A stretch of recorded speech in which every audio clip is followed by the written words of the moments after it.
धुळे शहरातील अन्यायकारक घरपट्टीचा फेरविचार होऊन जुने दराप्रमाणे घरपट्टीची आकारणी करण्याबाबतची मागणी आमदार फारुख शाह यांनी प्रधान सचिव यांच्याकडे केली होती। त्यानुसार महाप्रधान सचिव नगरविकास विभाग यांनी धुळे महानगरपालिकेकडून वाढीव घरपट्टीबाबत अहवाल मागवला होता।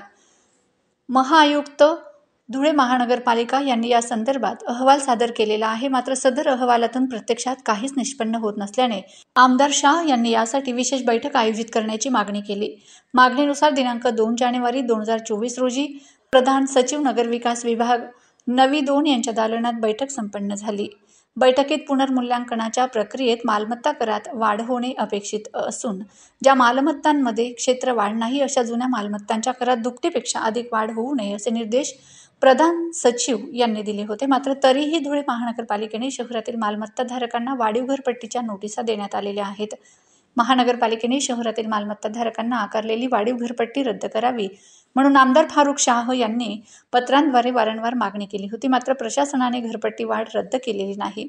महानगरपालिकेने शहरातील मालमत्ताधारकांना आकारलेली वाढीव घरपट्टी रद्द करावी म्हणून बुधवार दिनांक 3 जुलै 2023 रोजी आमदार फारुख शाह यांनी सभागृहाच्या पायऱ्यांवर उपोषण सुरू केले आहे आणि जोपर्यंत शासन घरपट्टी रद्दचा निर्णय घेणार नाही तोपर्यंत उपोषण सुरूच राहील असे आमदार शाह यांनी कळविले आहे।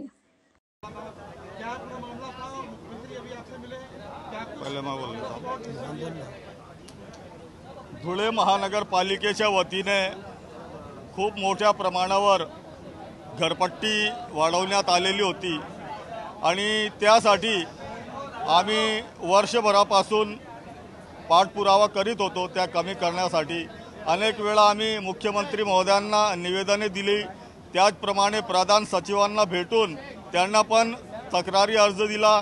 त्या निमित्ताने त्यांनी 6 महिन्यापूर्वी एक बैठकीचे आयोजन केले होते। त्या बैठकीत आयुक्तांना बोलावून आम्ही सोबत होतो आणि त्यावेळेस असा ठरलेला होता की जी मालमत्ता करात जी वाढ केलेली आहे ती दुप्पटीपेक्षा जास्त व्हायला नको, परंतु महानगरपालिकेच्या आयुक्तांनी तब्बल 30 पटीने घरपट्टी वाढ केलेली होती।